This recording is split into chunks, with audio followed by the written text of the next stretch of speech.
How have you been since the last podcast, Grant? I've been very well. What about yourself? Not too bad. Can't complain. All the kind of days are kind of just roll into one at the moment. But I've just been kind of watching, well, listening to loads of music for doing these monthly playlists, and then watching as many kind of live streams and stuff as I can. It was quite a good one. When I talked last episode about 2000 Trees, they've got a sort of sister festival called ArcTanGent, which is like a sort of like mathy kind of rock and tech metal and stuff like that. Right. So there's a good Foxjaw set where they played about 5 tracks or something. Don't Drink Unicorn's Blood was fucking mental, like really, really good. So I watched that.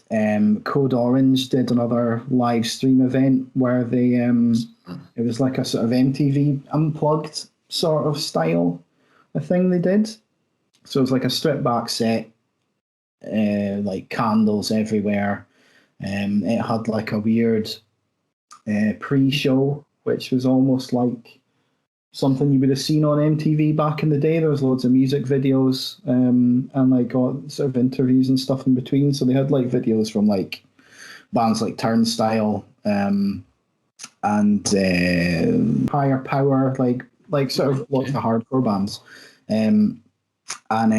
Yeah, it's a really cool show, like mostly acoustic, like with some electric guitar, and like they had some violin in there and stuff. So it was really, really cool. And they did a good cover of song Down the Hole by Alice in Chains, so that was a good surprise. So right, okay. I think you can, the whole set is on YouTube for free, and they've just released the remastered, the sort of mixed and mastered version of that on their on Spotify, on other streaming services, as well. So definitely worth checking out if you're interested in Code Orange at all. And then I also watched, which was just last weekend past, I think it was the Idols, one of the Idols live streams live from Abbey Road. So I'm not a huge Idols fan. I'm kind of somewhere fairly neutral on them, I suppose. Yeah. It's maybe a band that really polarize opinion. And I've heard them described as the best band in Britain. The particular person who said that also suggested that they would only lose that crown if Oasis reformed. So you can take that with a pinch of salt. And then on the complete other end of the spectrum, I've heard them described as completely lacking in artistic merit, which I think is a touch over the top. So they had like 3 different streams over the weekend, all with different sets. I picked stream 2 just because it had some songs that were more familiar to me, like Colossus, Grounds, Mother, and Danny Nedelko, which is one of my favourite Idol songs. And it's pretty decent. I can kind of see where the lacking of artistic merit comes from, in terms of like their songs can be quite simplistic. And you can see that when they're playing them, especially at the start of Colossus, where the bassist is just playing one note over and over again. But that's there's a reason for that. It's kind of a build. But, later on you see him playing some really, really cool bass lines. And there's just sort of the way they combine the stabbing guitars and like the low end of that bass, the smash of the drums, and the sort of gruff vocals.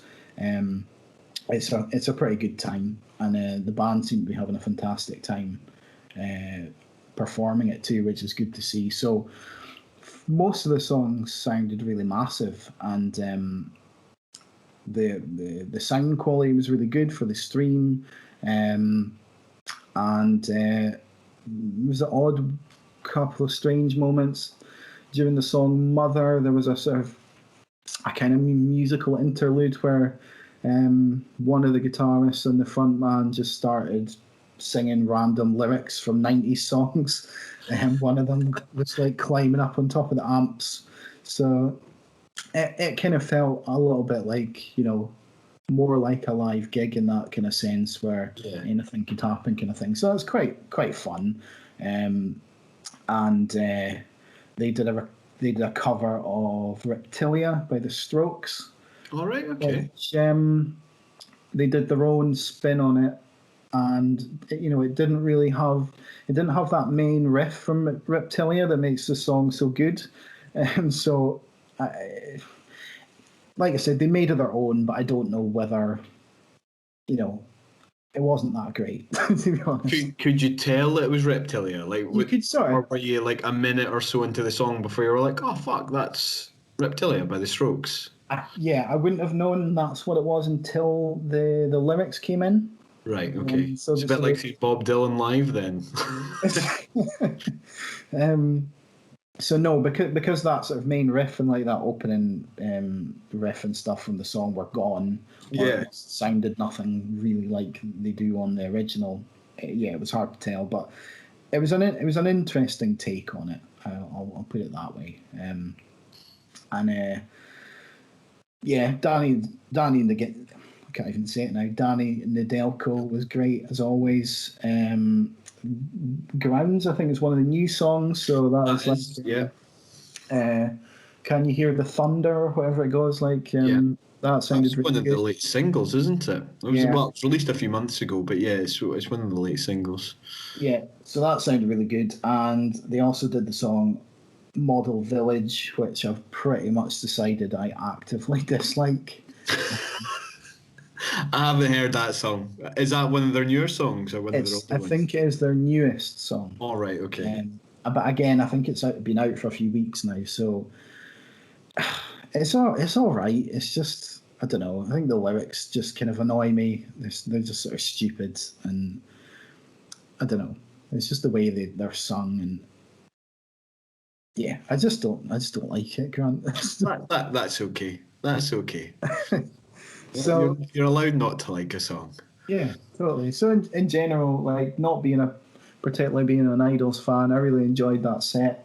It had a couple of downs, but more ups than anything else, I would say. So, I mean, what I will say from the videos and stuff like that I've watched of the Idols online, they always look as if they're enjoying themselves.